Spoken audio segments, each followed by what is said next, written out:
Vous devez penser que l'autonomie alimentaire, c'est pas pour tout le monde. Si oui, je m'appelle Olivier Lambert et suivez-moi dans mon parcours vers l'autonomie alimentaire. What you know about rolling down in the deep? When your brain goes numb, you can call that mental freeze. When these people talk too much. Donc, je m'appelle Olivier Lambert, je viens de Lanaudière, donc je reste à Terrebonne, c'est quand même une grosse ville. Je suis en appartement. En 2018, j'ai commencé à essayer de réduire mes déchets pour essayer de faire le moins de pollution possible. Je me suis rendu compte que même si on fait du zéro déchet ou quoi que ce soit, en fait, le déchet qu'on consomme pas, c'est le déchet qu'on ne produit pas non plus. Donc, j'ai commencé à penser à ça un peu, puis j'ai décidé de devenir autonome en alimentation, ce qui me permettrait d'être le moins possible énergivore sur la planète. Donc, en faisant pousser mes propres choses, en cannant mes propres choses, donc la vitre des pots maçons, ça dure super longtemps. C'est peut-être pas ce qui est le plus écologique, mais c'est qu'est-ce qui dure le plus longtemps.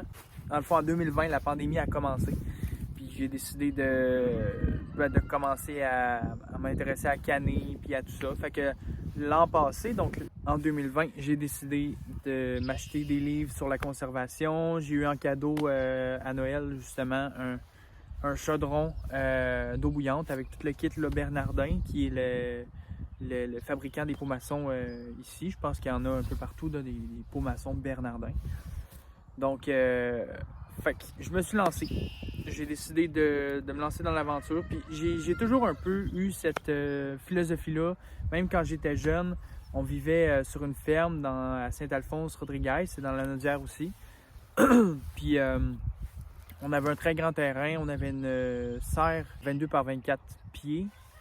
Puis on avait un très gros jardin, on avait des poules, on avait on avait un peu le principe d'autosuffisance. Par la suite, il est venu quelqu'un dans ma vie, donc on a pris la décision d'aller en appartement ensemble. Puis après ça, petit à petit, j'ai recommencé un peu à reprendre ce beat-là d'autonomie alimentaire. Ça m'a toujours un peu passionné, mais là, dans le fond, on a décidé de se lancer dans ce projet-là. C'est un peu qui je suis. Après ça, il y a d'autres facteurs. Donc, il y a d'autres choses à parler. Donc, mon emploi, mon âge, dans quel type de logis que je reste. Donc, il y a plus de choses à parler. En commençant par mon travail. Donc, je suis électromécanicien dans une compagnie. En fait, je suis superviseur technique, donc je m'occupe d'une équipe technique dans une entreprise. Donc, je travaille 45 à 50 heures semaine. Je fais beaucoup d'heures sur la route. Quand la pandémie n'est pas là, bien sûr. Donc là, c'est sûr que la pandémie est là, donc je fais un peu moins d'heures. Donc, je respecte mon 40 heures. Mais ça arrive qu'on fait beaucoup plus d'heures que prévu.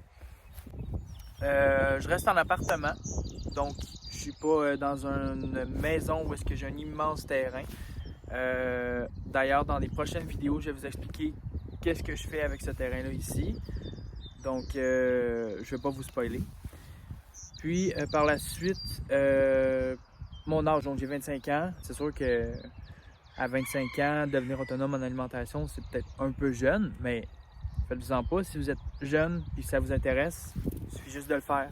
Donc, c'est pas parce qu'on est jeune qu'on n'est pas capable de faire des choses, contrairement aux autres qui ont plus d'expérience, qui ont plus de vécu. Je pense qu'on peut rouler notre boss nous-mêmes, puis on n'est pas obligé de toujours dépendre des autres.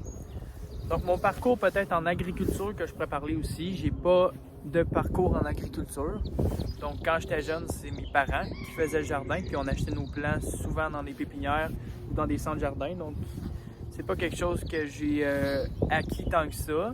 C'est sûr que j'ai déjà fait pousser des semences, là, puis les faire germer, puis mettons des plants de tomates. Mais je veux dire, de là à faire pousser tout ce qui pousse dans mon jardin, puis d'en vivre, là, ça, j'ai jamais touché à ça.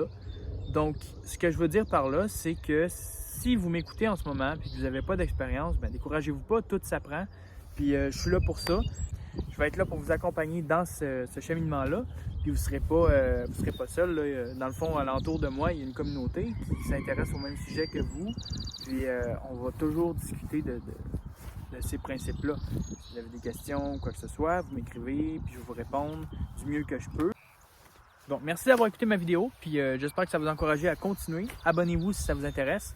Vous allez voir, il y a beaucoup de vidéos qui s'en viennent, notamment sur les étapes de l'autonomie alimentaire. Donc, il y a à peu près une dizaine d'étapes, en gros, là, je ne les ai pas calculées, mais c'est vraiment un plan qu'il faut suivre. Ça va vous permettre de savoir beaucoup de choses sur votre consommation, puis ça va vous permettre aussi de savoir la superficie que vous allez avoir besoin. Donc, il y a un petit ordre à suivre, puis c'est pas des choses compliquées, c'est des choses super faciles, banales, qui prennent pas de temps à faire, puis qui sont essentielles là, pour l'autonomie alimentaire. Donc, abonne-toi, active la cloche, puis on se dit à bientôt pour une autre vidéo. Ciao!